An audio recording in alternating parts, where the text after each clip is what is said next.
श्री स्वामी समर्थ मैत्रिणींनो, आज आपण बनवणार आहोत एक मस्त हेल्दी ड्रिंक. त्याआधी तुमचं माझ्या ज्योत्स्नाज कुकिंग या चॅनलवर खूप खूप स्वागत आहे. बघा किती छान मस्त असं हेल्दी दिसतंय की नाही. दिसायला हेल्दी तर आहेतच आहे आणि त्याचे बेनिफिट पण पुष्कळ आहे.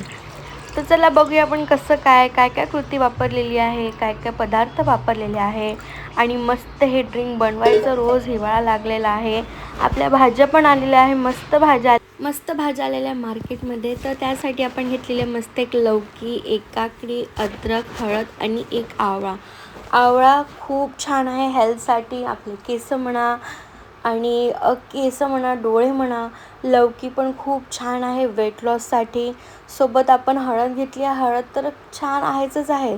त्याच्यानंतर अद्रकचा पण आपण एक तुकडा घेतलेला आहे, काकडी घेतलेली आहे, एक मिरची आणि एक निंबू पण घेतलेला आहे. सो आपल्याला हे छान असं कट करून घ्यायचं आहे, कारण आपल्याला मिक्सरमध्ये बारीक करायचं आहे. काकडी आणि लौकी बघून घ्यायची की गोड आहे की नाही. जर लौकी थोडी पण कडवट वाटली तर ती बिलकुल घ्यायची नाही आहे.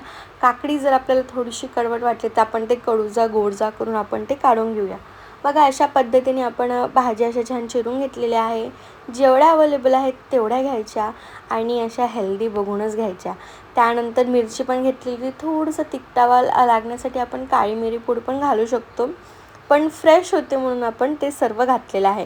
बघा अशा पद्धतीने आपण छान चिरून घ्यायचं आहे आणि छान चिरून झालं की आपण हे सर्व साहित्य मिक्सरमध्ये घालूया. बघा अशा पद्धतीने एक एक करून छान आपण लौकी घालूया. त्यानंतर प्रत्येक साहित्य आपण घालूया. प्रत्येक या साहित्याचे काही ना काही आपले गुणधर्म आहेत. सो त्या गुणधर्माचा आपल्याला फायदा उचलायलाच हवा, हो की नाही. आणि बघा मस्त हे ज्यूस होणार आहे आणि एकदम हेल्दी ज्यूस आहे. तुम्ही रोज सकाळी घेऊ शकता, मी तर घेते. आणि बघा अशा पद्धतीने आपण टाकलेलं आहे. याच्यामध्ये आपण बीट पण घालू शकतो जर शुगरवाले कोणी नसेल तर. आणि अशा पद्धतीने आपल्याला सर्व साहित्य मिक्सरमध्ये घालायचं आहे आणि आपल्याला हे छान मस्त एक नंबर मिक्स करून घ्यायचं आहे. मिक्सर चालवून घ्यायचं आहे. पहिल्या वेळेस नाही होणार तर त्याच्यानंतर मग आपल्याला हे सर्व असं मिक्स करून घ्यायचं आहे. आणि मिक्स झाल्यानंतर हे बघा ही अशी कन्सिस्टन्सी दिसणार आहे. बघा अशा पद्धतीने मस्त दिसतंय की नाही. रंग बघा किती छान आलेला आहे. त्यानंतर आपण हे जरानं चाळून घेणार आहोत. चाळणी घ्यायची आहे, त्याच्या खाली एक भांडं ठेवायचं आहे आणि त्याच्यावर हे सर्व आपल्याला मिक्सचर ओतायचं आहे आणि हाताने आपल्याला ते असं स्टर करून घ्यायचं आहे, म्हणजे पाणी जे आहे ते खाली येणार आहे. आणि तुम्हाला वाटत असेल तर तुम्ही 1 ते 2 ग्लास 1.5 ग्लास पाणी त्याच्यामध्ये घालू शकता. आधी मिक्सर असंच फिरवायचं, त्याच्यानंतर आपण त्याच्यामध्ये पाणी घालायचं आणि छान असं आपल्याला या पद्धतीने असं याला हात फिरवून खाली आपल्याला काढून घ्यायचं आहे. आपण असं पण पिऊ शकतो, पण हे जरा थिक होतं, त्याच्यामुळे आपल्याला पूर्ण जो सार आहे तो आपल्याला पाण्यामध्ये काढून घ्यायचा आहे. बघा आणि आपण काढून घेतलेलं आहे पाणी बघा अशा पद्धतीने पूर्ण.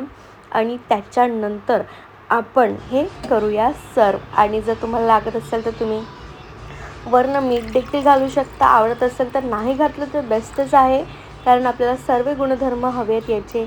आणि आपण त्याच्यानंतर वरून असं निंबू पण पिळलेलं होतं आणि खूप मस्त झालेलं होतं ज्यूस. आणि हे पिल्यानंतर खूप वेळपर्यंत भूक नव्हती लागली आणि खूप मस्त वाटलेलं होतं, ॲक्टिव्ह वाटलेलं होतं. तर तुम्ही पण ही नक्की रेसिपी करून बघा. आवडली तर लाईक करा आणि आमच्या व्हिडिओला प्लीज लाईक करत जा, सबस्क्राईब करा चॅनलला. आणि रेसिपी आवडली तर कमेंट करा. चला, श्री स्वामी समर्थ.